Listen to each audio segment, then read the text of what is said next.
कार्तिक मास कथा महात्म अध्याय 5। जय श्री कृष्णा। राधे राधे। भगवान श्री कृष्ण की महिमा अपरंपार है। वह किसी न किसी रूप में अपने भक्तों को दर्शन जरूर देते हैं। अगर कोई भक्त उनकी सच्चे मन से भक्ति करता है तो वह हर संभव उनकी सहायता जरूर करते हैं। अगर सच्चे मन से पूरी तरह समर्पित भाव से भगवान की भक्ति की जाए, शुद्ध बुद्ध खोकर अगर सिर्फ भगवान का ही ध्यान किया जाए, तो सब कुछ मोह माया त्याग कर अगर केवल प्रभु में ही मन लगा लिया जाए तो भगवान अपने भक्त को कभी कष्ट में नहीं रहने देते, उसे हर संकट से तार देते हैं। आज के अध्याय का शुभारंभ भी भगवान कृष्ण के चमत्कार की कहानी से करेंगे। अगर आज की यह कहानी आपको पसंद आए तो वीडियो को लाइक करके हो सके तो शेयर जरूर कीजिएगा। भगवान श्री कृष्ण की जन्मभूमि में हर जगह आपको कुछ न कुछ आश्चर्य ऐसे दिखाई देंगे जो भगवान से जुड़े हैं। कहा जाता है कि इसकी वजह से यहाँ कण कण में भगवान कृष्ण का वास माना जाता है। वृंदावन में भी आपको ऐसे बहुत सारे आश्चर्य दिखाई दे जाएंगे। यहाँ पर कई संत भी हुए हैं, ऐसे संत जिनके चमत्कारों के किस्से हमेशा सुनाई देते हैं। आज भी अनेक संत वहाँ पर हैं जिनके आश्चर्यजनक चमत्कारों को यहाँ आने वाले श्रद्धालु अक्सर देखा करते हैं। ऐसे ही एक चमत्कार है पागल बाबा का मंदिर और उनके पागल बाबा और उनके इस मंदिर के निर्माण की कहानी बहुत ही दिलचस्प है, आप सभी को जरूर सुननी चाहिए। पागल बाबा मंदिर मथुरा वृंदावन मार्ग में स्थित है। इसके बारे में कथा जनमानस में आज भी बहुत प्रचलित है। इनके अनुसार एक गरीब कृष्ण भक्त ब्राह्मण दिन भर ठाकुर जी का नाम जपा करता था। उसके पास जो कुछ भी था, या यूं कहे कि जितना कुछ भी रूखा सूखा उसे मांग कर खाने को मिलता, वह उसे भगवान की मर्जी समझकर खुशी खुशी खा लेता और अपना जीवन बिता रहा था। एक बार उसे कुछ पैसों की आवश्यकता पड़ी तो किसी साहूकार से वह पैसे लेने के लिए गया। साहूकार ने उसे पैसे देते हुए कहा कि उसे यह पैसे जल्दी वापस करने होंगे। उसकी बात मानकर वह पैसा लेकर घर आ गया। अब वह ब्राह्मण हर महीने नियम से किस्त का हिसाब करके साहूकार के पैसे लौटाने जाता था। आखिरी किस्त के थोड़े दिन पहले ही साहूकार ने वसूली का एक पत्र उसके घर भिजवा दिया। यह देखकर ब्राह्मण बहुत परेशान हुआ और साहूकार से विनय करने लगा, लेकिन साहूकार नहीं माना। मामला अदालत में पहुंच गया। जज साहब अदालत में बैठे हुए थे। ब्राह्मण ने जज साहब से अनुरोध करते हुए कहा कि जज साहब, एक किस्त के अलावा उसने साहूकार का सारा कर्ज अदा कर दिया है और यह साहूकार झूठ बोल रहा है। मैंने तो हर महीने नियम से हिसाब करके किस्त चुकाई है। यह सुनकर साहूकार ने क्रोधित होकर दलील दी कि उसने कोई गलत व्यवहार नहीं किया। जिस किसी के भी सामने इस आरोपी ने धन लौटाया हो, उसे अदालत में पेश किया जाना चाहिए। इतना सोचकर ब्राह्मण सोच में पड़ गया, क्योंकि साहूकार को जब जब धन लौटाया गया तब उसका कोई भी गवाह आसपास नहीं होता था। इस बारे में बहुत सोचते हुए ब्राह्मण को अंत में अपने भगवान की याद आई और गवाह के रूप में उसने भगवान कृष्ण का नाम लिया। भगवान कृष्ण का नाम सुनकर पहले तो जज काफ़ी हैरान हुए, लेकिन बाद में ब्राह्मण से उनका पता मांगा गया। ब्राह्मण के कहने पर एक नोटिस बांके बिहारी के मंदिर में भेजा गया, क्योंकि जब अदालत में गवाही देनी होती है तब नोटिस मिलने पर गवाह को अदालत में उपस्थित होना ही पड़ता है। अब पेशी की अगली तारीख पर एक बूढ़ा आदमी कोर्ट में पेश हुआ और ब्राह्मण की तरफ से गवाही देते हुए कहने लगा कि जब ब्राह्मण साहूकार के पैसे लौटाने आता था तब मैं उसके साथ ही हुआ करता था। बूढ़े आदमी ने रकम वापस करने की हर तारीख को कोर्ट में मुँह जवानी बता दिया, जैसे उसे सब कुछ एक एक तारीख का हिसाब याद हो। साहूकार के दावे में भी बूढ़े आदमी द्वारा बताई गई रकम की जो तारीख थी वह भी सही निकली। साहूकार ने राशि तो दर्ज की थी लेकिन नाम फर्जी लिखे हुए थे। उसके आधार पर जज ने ब्राह्मण को निर्दोष साबित कर दिया। लेकिन जज साहब अब तक हैरान थे कि इतना बूढ़ा आदमी इतनी सारी तारीखें भला कैसे याद रख सकता है। जज साहब ने उसके बारे में जब ब्राह्मण से पूछा कि यह बूढ़ा आदमी कौन है, तो ब्राह्मण ने उत्तर दिया कि यह सब जगह रहता है, लोग इन्हें श्याम, कान्हा, कृष्ण आदि नामों से जानते हैं। इसके बाद जज साहब ने फिर से ब्राह्मण से पूछा कि बताओ वह बूढ़ा आदमी कौन था। फिर ब्राह्मण ने कहा कि सच में मुझे नहीं पता कि वह कौन थे। जज साहब को इस बात से बड़ी हैरानी हुई। उनके मन में सवाल पर सवाल आ रहे थे। आखिरकार वह आदमी कौन था? इसी पहेली को सुलझाने के लिए जज साहब स्वयं अगले दिन बांके बिहारी के मंदिर पहुंच गए, क्योंकि ब्राह्मण ने जब गवाही का वह पता दिया था तो उसमें यही पता उपस्थित था। जज साहब जानना चाहते थे कि आखिर बीते दिन जो आदमी अदालत में गया था वह कौन था। मंदिर के पुजारी से जब जज साहब ने पूछा और सारे घटनाक्रम की जानकारी दी और बात की, तो पुजारी ने बताया कि जो भी चिट्ठी पत्री यहाँ आती है उसे भगवान के चरणों में रख दिया जाता है। जज साहब ने उस बूढ़े आदमी के बारे में भी पूछा, लेकिन पुजारी ने कहा कि ऐसा तो कोई भी आदमी यहाँ नहीं रहता। यह सब बातें सुनने के बाद जज साहब को लगा कि हो न हो वे साक्षात श्री कृष्ण ही रहे होंगे। इस घटना का जज पर इतना असर हुआ कि अपने आप को धन्य मानते हुए उन्होंने अपने पद से ही इस्तीफा दे दिया और घर परिवार भी छोड़ दिया और स्वयं एक संत बन गए। भगवान कृष्ण की भक्ति में रम गए। स्थानीय लोगों का मानना है कि बहुत साल बाद वह जज पागल बाबा के नाम से वृंदावन में वापस लौटे और उन्होंने पागल बाबा मंदिर का निर्माण करवाया। तब से यह मंदिर पागल बाबा मंदिर के नाम से प्रसिद्ध है। इस मंदिर के निर्माण के बारे में एक और प्रचलित मान्यता है कि जब जज साहब को पता लगा कि उनके सामने साक्षात श्री कृष्ण ही अदालत में पेश हुए हैं, तब वह श्री कृष्ण को ढूंढने के लिए इतने अधीर, इतने बेचैन हो गए कि अपनी सुध बुध खो बैठे थे। इस घटना ने उन्हें इतना बेचैन कर दिया था, इतना व्याकुल कर दिया था कि वह पागल से हो गए थे। इसके बाद वह जिस किसी भंडारे में जाते, वहाँ के पतलों की जूठन उठाते और उसमें से आधा जूठन ठाकुर जी को अर्पित कर देते और आधा खुद खा जाते थे। उन्हें ऐसा करता देख लोग उनके विरुद्ध हो गए। लोगों ने उन्हें मारना पीटना भी शुरू कर दिया, लेकिन वह अपनी सुध-बुध खोकर हर दिन भंडारों का जूठन खुद खाते और भगवान को भी खिलाते रहते थे। हार कर लोगों ने उन्हें पागल का रूप मान लिया। धीरे धीरे उनका नाम ही पागल बाबा पड़ गया। कहा जाता है कि उनसे परेशान होकर लोगों ने एक बार उनके खिलाफ एक योजना बनाई। उनके अनुसार लोगों ने भंडारे में अपनी पतलों में से कुछ भी नहीं छोड़ा ताकि वह ठाकुर जी को जूठन ही न खिला सके।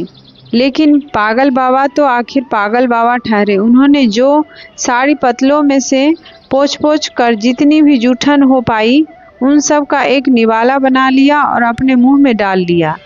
लेकिन इस आपाधापी में इस बार वह ठाकुर जी को भोग लगाना भूल गए। इस बात का एहसास होते ही बिना ठाकुर जी को भोग लगाए ही वह निवाला मुंह में रख लिया। उन्हें लगा कि अगर वह पहले खा लेंगे तो ठाकुर जी का अपमान हो जाएगा और यह निवाला बाहर थूक दिया तो अन्न का अपमान हो जाएगा। अब वह निवाला मुंह में लेकर ठाकुर जी के चरणों का ध्यान करने लगी। तभी अचानक से बाल गोपाल एक सुंदर से लड़के के रूप में पागल बाबा यानी जज साहब के पास आया और बोला, क्यों आज मेरा भोजन खा गए? यह सुनकर जज साहब की आंखें आंसुओं से भर गई और बोले, ठाकुर जी बहुत बड़ी भूल हो गई, माफ कर दो। ठाकुर जी ने भी मुस्कुराते हुए कहा, आज तक तुमने मुझे लोगों का जूठा खिलाया है, किंतु आज अपना ही जूठा खिला दो। जज साहब की आंखों से आंसू रुकने का नाम ही नहीं ले रहे थे। कहते हैं कि इस घटना के बाद से जो पागल बाबा थे उनको मानने वाले लोगों की संख्या बढ़ने लगी। इसके बाद बाबा ने एक विशाल मंदिर की स्थापना का प्रण लिया और विशाल भंडारे का आयोजन किया। अपार जनसमूह उमड़ा, लेकिन बाबा का भंडार खाली होने का नाम ही नहीं ले रहा था। बाबा ने मंदिर में एक विशाल रसोई बनवाई, मंदिर के नीचे विशाल भंडार घर बनवाया। उसी समय आयकर विभाग ने छापा मारा कि इतना अनाज और भंडारे का सामान कहाँ से आ रहा है। बाबा का चमत्कार तब भी हुआ जब पूरी टीम भंडार घर में घुसी तो उसे वहाँ कुछ भी नजर नहीं आया और वह आश्चर्यचकित हो गए कि जब यहाँ कोई सामान ही नहीं है तो इतना विशाल भंडारा कैसे चल रहा है। हैरान परेशान होकर आयकर के अधिकारी वहाँ से चले गए। पागल बाबा को समर्पित यह विशाल मंदिर आज भी वृंदावन में मौजूद है। कहा जाता है कि यहाँ से कोई भी भक्त खाली हाथ नहीं जाता। यहाँ भक्तों की हर मनोकामना पागल बाबा और उनके कन्हैया जी जरूर सुनते हैं। तो कैसी लगी आपको आज की ये कहानी, कमेंट करके ज़रूर बताइएगा। अब सुनिए आगे का अध्याय।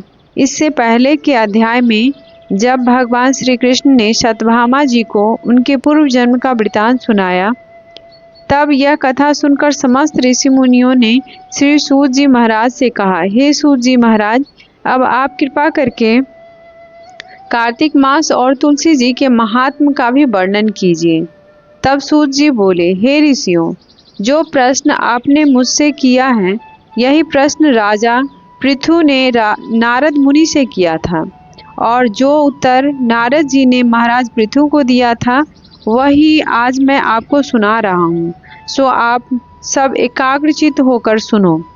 एक दिन राजा पृथु ने श्री नारद जी से पूछा, हे देव ऋषि, भगवान को तुलसी इतनी प्यारी क्यों है? आप कृपा करके इसका महात्म्य भी सुना दीजिए।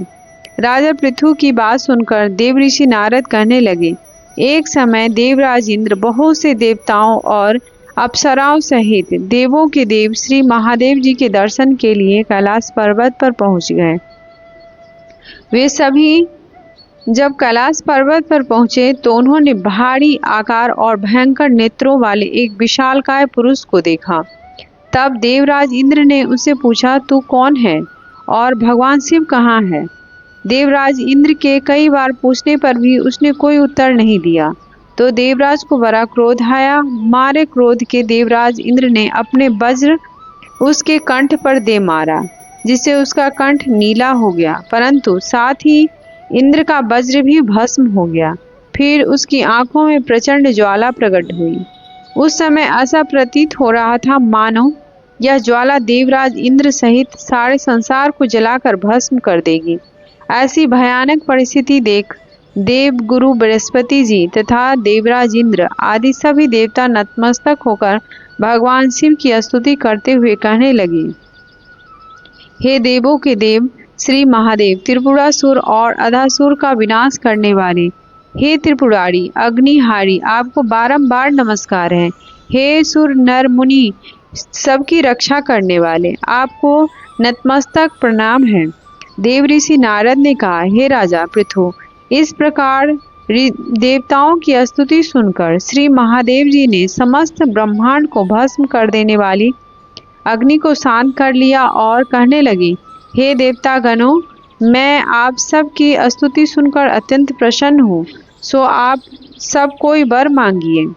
तब समस्त देवताओं सहित देवगुरु श्री बृहस्पति जी ने क्षमा दान मांगा और कहा, हे देवराज इंद्र से जो अपराध हुआ है उनके लिए उन्हें क्षमा प्रदान कीजिए।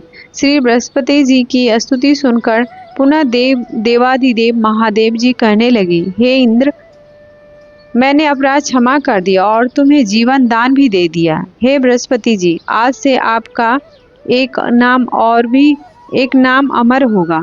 तब श्री बृहस्पति जी कहने लगे, हे भगवान, अगर आप हम सब पर प्रसन्न हैं तो देवराज इंद्र की रक्षा भी कीजिए और सारे ब्रह्मांड को भस्म करने वाली अग्नि जो आपके तेज से उत्पन्न हुई है उसे भी शांत कर दीजिए। भगवान शंकर कहने लगे, मेरे नेत्रों से निकला हुआ ज्वाला रूपी तेज अब वापस कैसे हो सकेगा? इसीलिए इसलिए हम इसे कहीं दूर फेंक देते हैं। ऐसा कहकर भगवान भूतेश्वर ने उस अग्नि को समुद्र में फेंक दिया। तब वह अग्नि गंगा के संगम पर गंगा सागर में जा गिरी और एक बालक का रूप धारण कर लिया। उसके रोने की आवाज से पूरा पृथ्वी कंप्यमान हो गई। सप्त द्वीप बहरे हो गए। ऐसा घोर आश्चर्य देखकर समुद्र की गोद में बालक को रोता हुआ देखकर श्री ब्रह्मा जी बड़े आश्चर्य से पूछने लगे, यह किसका बालक है? समुद्र ने इस बालक को बड़े आदर से उठाकर ब्रह्मा जी की गोद में दे दिया और कहा, यह मेरा पुत्र है जो गंगा से उत्पन्न हुआ है। अब आप इसका नामकरण कराइए। उसी समय उस बालक ने ब्रह्मा जी की दाढ़ी पकड़कर बड़े जोर से खींच दी, जिससे ब्रह्मा जी की आंखों में आंसू भर आए। तब किसी प्रकार से ब्रह्मा जी अपनी दाढ़ी छुड़ाई और कहा, इसने हमारी आंखों से जल निकाला है, इसीलिए इसका नाम जलंधर होगा और यह शिव जी के अलावा संसार में और किसी के हाथ से नहीं मर पाएगा। इसका कारण यह है कि यह शिव जी के अंश से उत्पन्न हुआ है। यह सुनते ही वह बालक युवा हो गया। तब ब्रह्मा जी शुक्राचार्य जी को बुलाकर उसका राज्याभिषेक कराया और तब ब्रह्मा जी वहां से अंतर्ध्यान हो गए। सिंधुराज ने कालनेमी की पुत्री वृंदा के साथ जलंधर का विवाह करा दिया। वृंदा अति सुंदर थी और सारे ब्रह्मांड में प्रथम सती और पतिव्रता भी थी। परम सुंदर पत्नी पाकर जलंधर बहुत प्रसन्न हुआ, इसीलिए आनंद से अब उसके दिन बीतने लगे। जब जब जलंधर घर में आता तो वृंदा स्वयं अपने हाथों से पंखा करती, पांव दबाती। इस प्रकार वह अपने पति को नारायण समझकर उसकी सेवा किया करती थी।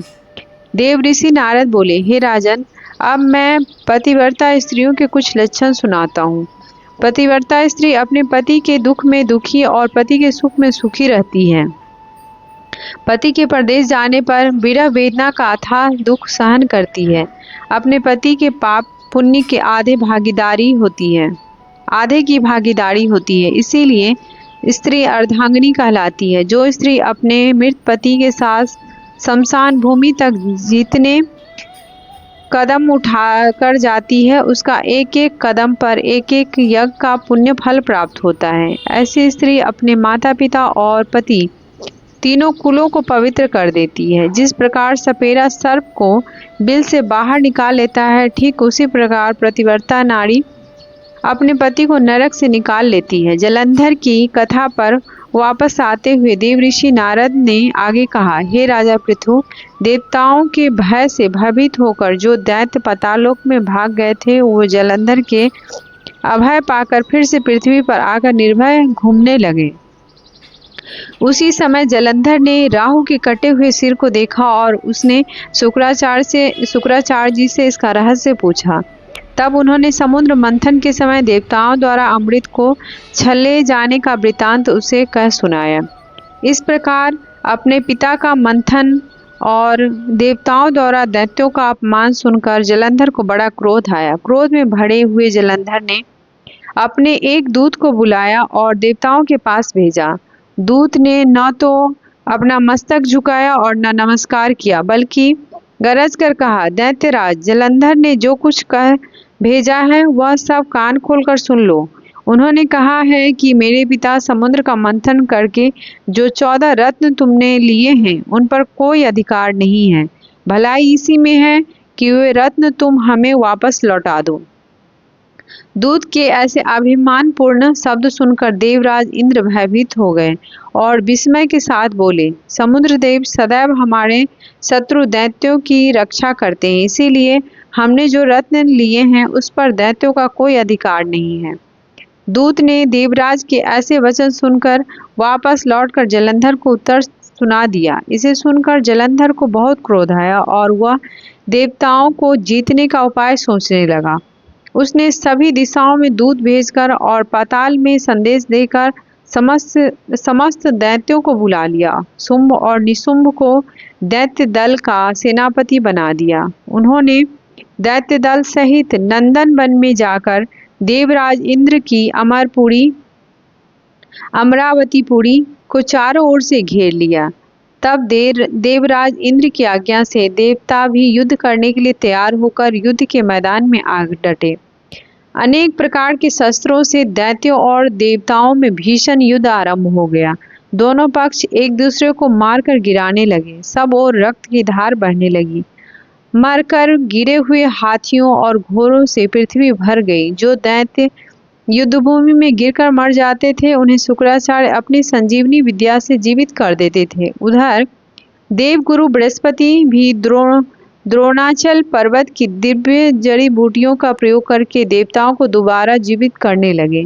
जब देवगुरु बृहस्पति द्वारा जड़ी बूटी के प्रयोग से देवताओं को जीवित करने का समाचार दैत्यराज जलंधर को ने सुना तो उसने समस्त बलशाली दैत्यों को एकत्रित करके आज्ञा दी कि द्रोणाचल पर्वत उठाकर समुद्र में फेंक दो। जलंधर की आज्ञा पाते ही दैत्यों ने द्रोणाचल पर्वत उठाकर समुद्र में फेंक दिया और फिर घोर युद्ध आरंभ कर दिया। दोबारा आरंभ हुए युद्ध में बहुत से देवता मारे गए। तब देवगुरु बृहस्पति जी एक बार फिर संजीवनी बूटी लेने के लिए द्रोणाचल पर्वत पर गए। वहां पर पर्वत न पाकर और देवताओं को हार होते देख देवगुरु घबरा गए। इसके बाद जो कुछ भी हुआ उसका वृतांत आप आगे आने वाली वीडियो में सुनिएगा। जय श्री हरि विष्णु। अगर वीडियो पसंद आई हो तो हमारे चैनल को लाइक और सब्सक्राइब करें और शेयर करना ना भूलें। धन्यवाद।